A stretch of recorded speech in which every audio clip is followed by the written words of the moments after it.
Ashama harkafuunee jirra jirtu hordoftoota jaalleetu kan taatan hundumti keessanuu bakka jirta itti nagaa rabbi isinirraa jiraatu. Egaa har'a qoricha assaasiyyee dhukkuba assaasiyyee warri qabdan wayin immoo araarjikii warri qabdan egaa har'a akkamitti qoricha isaa hojjetadde akkamitti akkan irraa fayyee hojjedde isin argisiisuuf hin jira.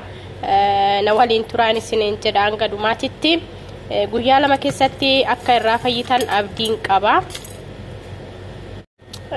Warri maqaasaa hin beekne maqaansaa inni kuni manatti aarfama ixaana jedhama. Akka biyya keenyatti ixaana jedhama, akka biyya arabaatitti garuu lubaan jedhama.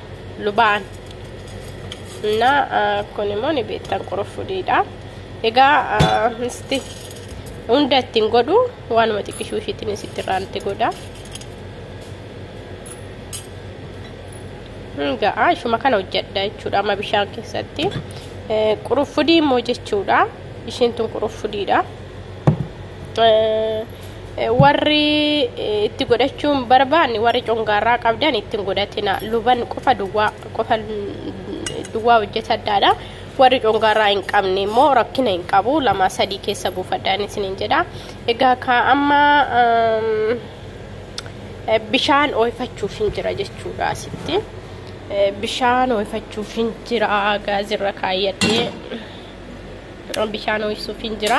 Bishaan kana xiqqoo ishee hoggaa ho'ee ga'e ho'aa akkas hunda osoo hin taane labaqeen tokko ni jira miti qorraas miti ho'as miti akkasittiin ooyisee fidaa jechuudha.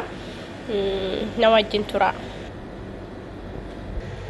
Egaa inni kun qulqullaa'uu qaba, dhiquu qabdan bishaaniin jechuudha. Inni dhiqadhee dhufa. Egaa amma dhiqadhee fidadheetiin jira, qulqulleeffadheetiin jira. Maaliin qopheeffadhe? Aayilaandiin qopheeffadhe. Aayilaandii qulqulluu jechuudha. Bishaanumaan keessaa achitti naqee ooyifadhe amma as keessan buufadha jechuudha. Quruffudii kanaa fi luban kana as keessa galchee bishaan ho'aa sana fidee itti naqaa jechuudha.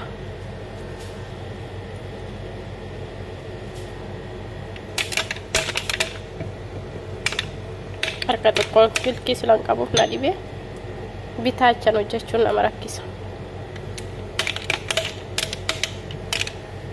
Ga'a ishee kana immoo lamayyuu hin ga'a ittiin baay'isnu nama gubdii waan taateef hin geessi. Shumti kun iyyuu hin geessi.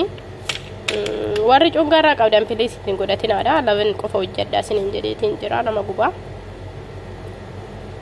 Bas fireeshana itti godhanii jechuudha. Bishaan itti fidee itti naqadha. Argitanii waa xiqqishuudha.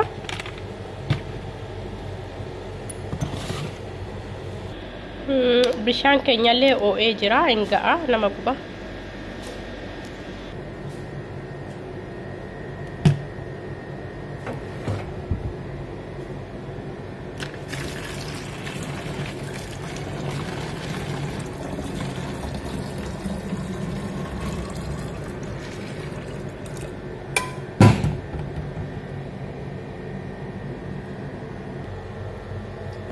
Egaa kinoo bishaan itti naqeen nufi aayilaandii saamaa sana jechuudha. Keessa jira jechuudha. Laal quruffudiin achitti mul'ata. Garuu luban jalatti gadi gala. Argitu jalatti gadi gala. Kunillee hoggaa sa'aatii tokko sa'aatii lamaan booda jalatti gadi deebi'a jechuudha. Bishaan hoggaa fudhatee gadi bu'a. Bakka kanuma guyyaarraa guyyaatti dhugaa yeroo hundumaa dhugaan isiniin jedha. Bishaan dhugdan keessaa hin dhabinaadha piliisii. Daalachaa deema ammuma inni jalaa kun baxaxamaa deemu daalachaa deema bishaanichi isaa jechuudha.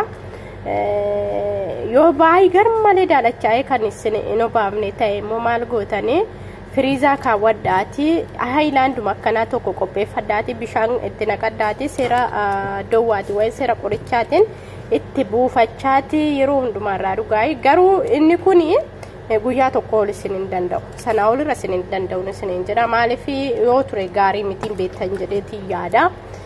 Wanti ture gaarii isin hin taaneef guyyaa tokko guyyaa lama sanaan irratti fayyadaminaan isin hin jedha. Innaa guyyaa lama keessatti akka ofirraa dhabdan abdiin qaba dhugaa rabbiitiin maal jettinaan jedhaadha keessa na dubbisaayi. yoo ofirraa hin dhabne guyyaa lama keessatti isiniin jedha. Sababni isaatu nama hin tiffachiisu, nama noosisu.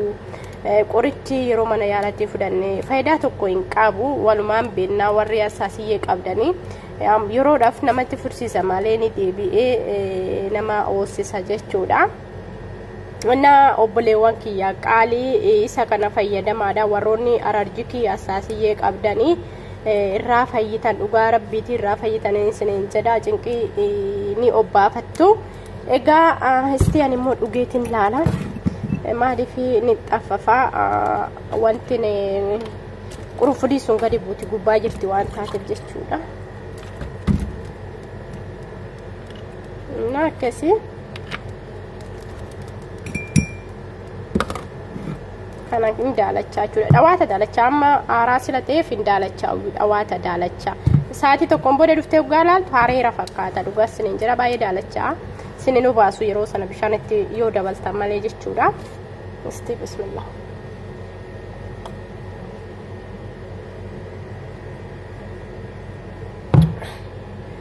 Waa tokko man jejjedhuun isiniin jedha. Xiqqoo qurunfudii jejjedha. Warroonni qurunfudii hin jaalanne qurunfudii ittiin godhinaadha. Gaariidha. Yoo irraa isa fima wanti miidhu tokko hin jiru. Yoo jiraate immoo gaaruma jenneetti keessa buufnee anisuma akkasumatti sila fayyadameefan akka itti irraa fayyetti sin argisiisaatii jira. Egaa isa kana obboleewwan kiyya qaalii kanuma yeroo hundumaa dhugaadha. Burcuqqoo meeqa dhugnaa meeqa to'ana osoo hin taane yeroo hundumaa bishaan keessan keessaa xiqqaatullee jiraatun isiniin jedha. Innaa isa kana akka congara isiniin gubnetti yeroo hunda bishaaniin dhugaadha.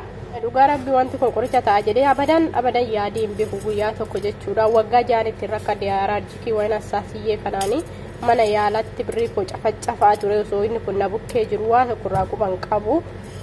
Amma galata rabbii guyyaa lama keessatti narraa dhaabe wanti kun ergan bishaan kanaan dhuguu qabeetti.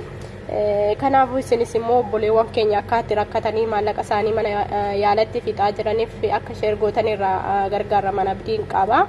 Egaa obboleewwan kiyya waan gaarii waliif yaannu waan irraa beennu irraa immoo walaa gorfannu walaa barsiisnu isiniin jedha. Hojjedhe kanatti hojjedhaatii irraa dhugaatii guyyaa lama keessatti eenyu argitu jechuudha. Luwixii argitu jechuudha. Galatoomadha. YouTube kiyya immoo like, subscribe, share toshuu hin dagatinaadha. Obboleewwan keenya irraa gargaaramanii waan kanarraa dhuguma dubbachuu fi qoricha ta'a jedhamee namni yaadu hin jiru. Irraa gargaaramanii please share waliif godhaan isiniin jedha. Asumaan na jajjabeessadha. Yaada qabdan immoo gaafii garaagaraa komentii jalatti waan beekuu irraa isiniifan deebisaa na gaafadhaan isiniin jedha.